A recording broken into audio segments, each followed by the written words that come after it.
Hello, I'm in the greenhouse today. It's been raining again. And it's still raining actually. And I hope this is not a sign of the rest of the summer. Anyway, I'm sure like me, you've been harvesting some of your crops. I've had some, yesterday I picked some lovely new potatoes that I planted rather in buckets. And I'm really looking forward to eating some of these. Little tip, when you get these small ones, don't throw them away, keep them. Because if you lightly boil them, cover them in garlic butter, a little bit of chilli powder on the top, a nice cold drink in the garden, fantastic. Anyway, I'm Gang, welcome to the channel, Gang and Peanut, two peas in a pod. So, as well as harvesting some potatoes, I'm sure that you have also been harvesting some tomatoes. I've got some tomatoes, I don't know if you can see them just here, another one just up here, and I've got some cucumbers coming through here, and more tomatoes and cucumbers in the greenhouse. Also, one of my favourite things, and if you've seen one of my previous videos regarding strawberries, you'll know that I've got some free buckets from the supermarket. I drilled some holes in and I planted some strawberries in. And these are those, and they are looking fantastic. And I've had one or two of these strawberries already. My wife's asked me to keep some because she wants to make some strawberry jam.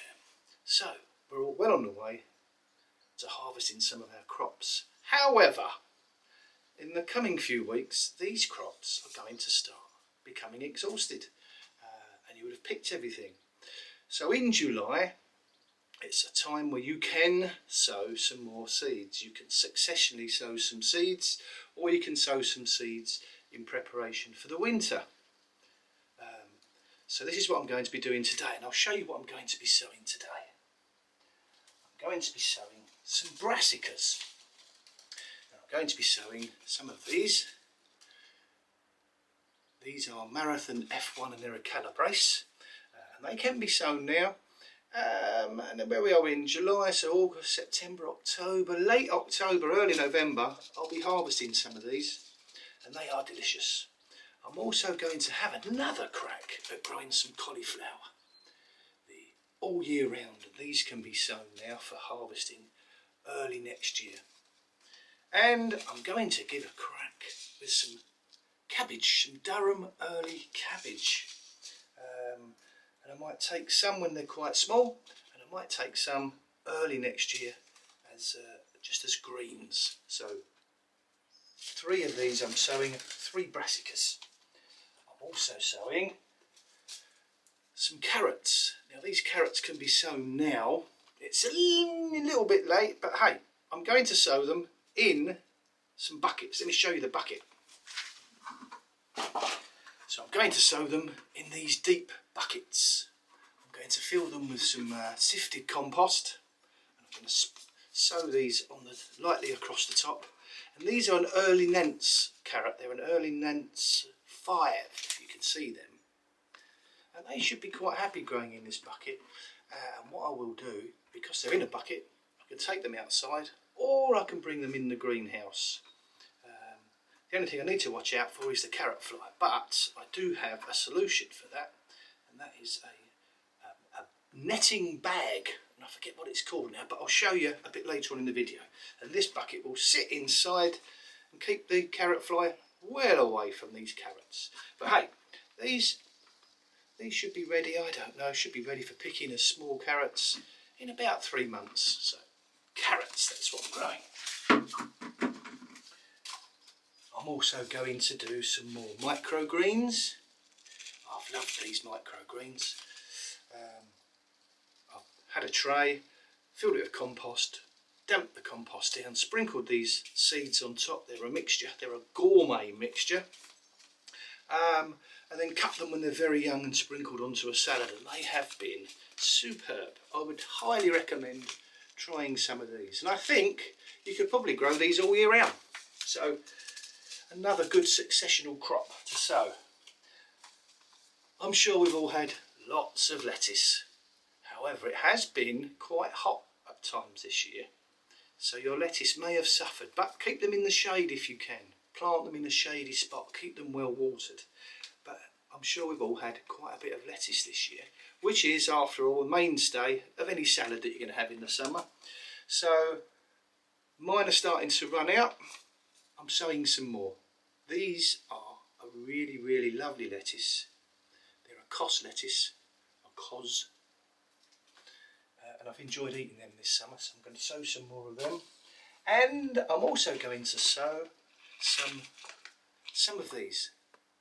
They're a sugar snap pea, and those are the peas that you eat the whole thing. You don't need to shell them. You eat the outer shell, the peas in the whole pod, and dipped in some tara massalata or some hummus or a spicy dip.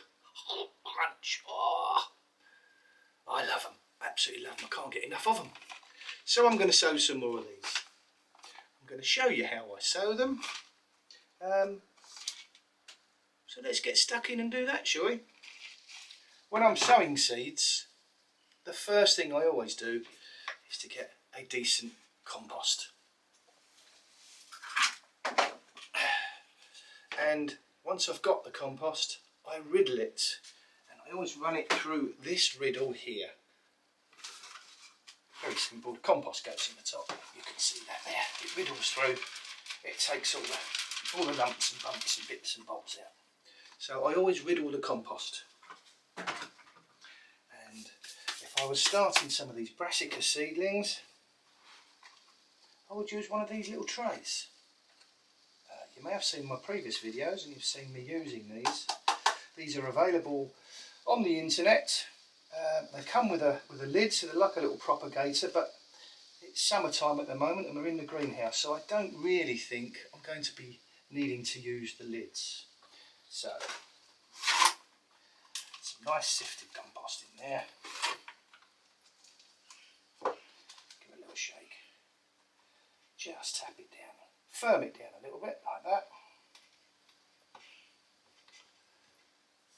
And then I shall put some water over the top and sprinkle some seedlings over the top of that. Let me do that. So, I use my water bottle with the holes in the top. I lightly damp that down.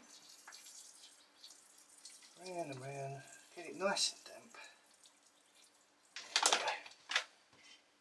And I'll put in some. Let's start with some of my Marathon F1 Calabrese seeds. Remember, they come in a little packet inside, like this. Like this. When you open it, be careful because you don't want them all to fly out everywhere. Go everywhere except where you want them, which is in here. So these are the seeds, if you can see them. And I shall just sprinkle them on the top, like that. Lovely, lovely. And I'll get a little of the compost and lightly sprinkle it over the top, like that.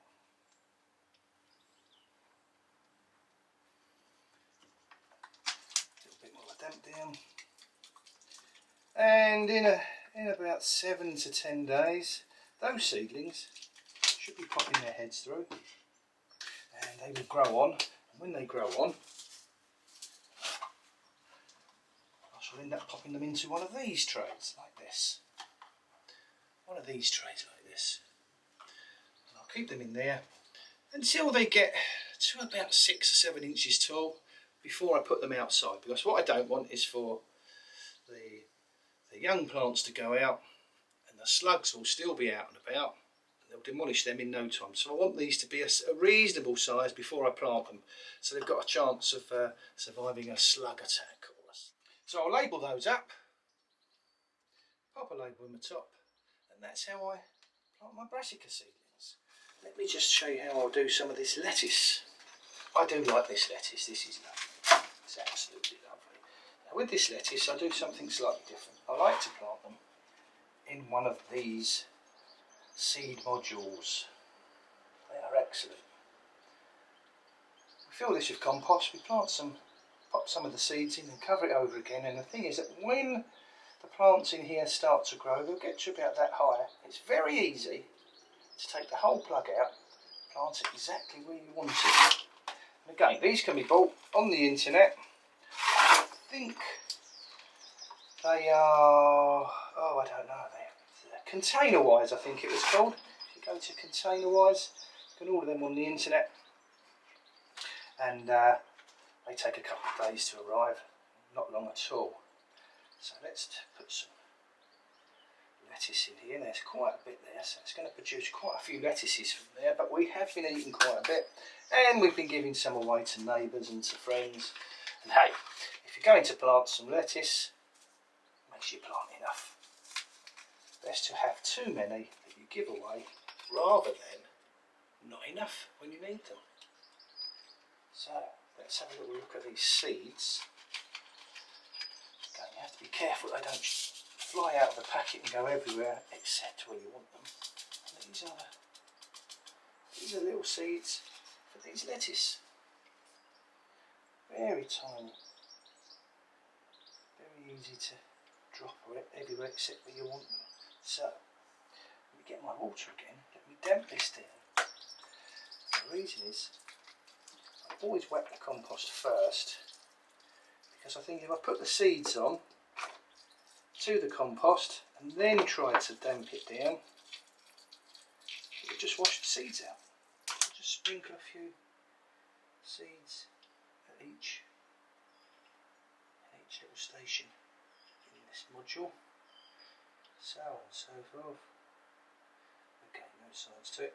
Doesn't matter if you put too many in, because you can always pick a few out and leave the stronger ones growing that you actually going to want to grow on. I will lightly cover the top with some of this very fine sifted compost, just like that.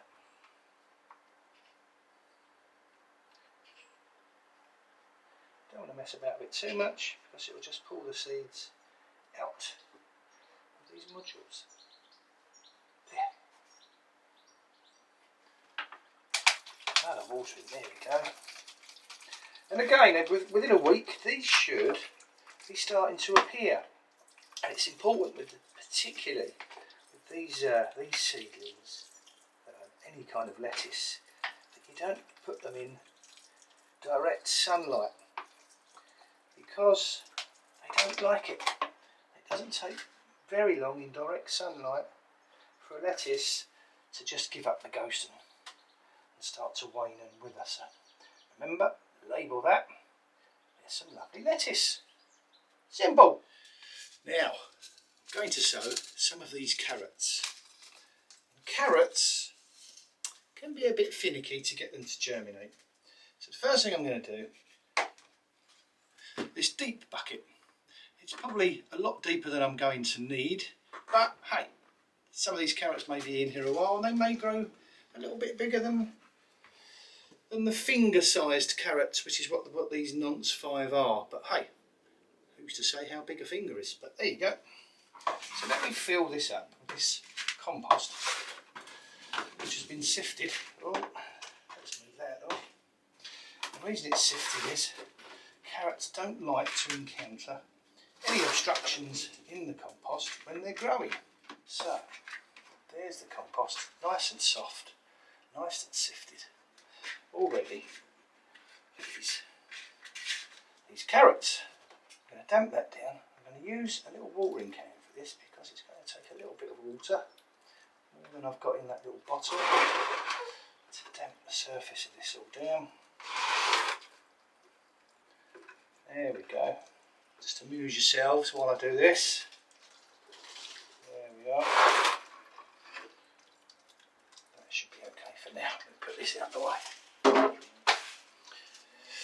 And the thing with carrots is, when you're sowing them, is to try not to sow them too thickly, because you'll only end up having to thin them out. But hey, you know, do your best to not sow them too thickly. Have a look at these seeds, shall we? So,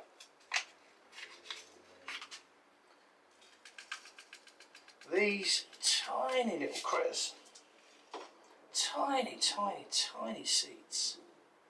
What are the carrot seeds? I'm just going to lightly sprinkle them. Oh, a bit heavy there, but hey, I'll just have to thin them out. Not a problem. I think that's near enough. As many as I'm going to need. Probably more. So I think they're going to have to be, they're definitely going to have to be thinned out as they get a little bit bigger. And when I'm thinning out these carrot seedlings, I'm going to have to be aware of the dreaded carrot fly that loves these carrots as much as I do. They are a real pest. Anyway, so once the seeds are on top of the compost, it's the usual thing. We cover them up lightly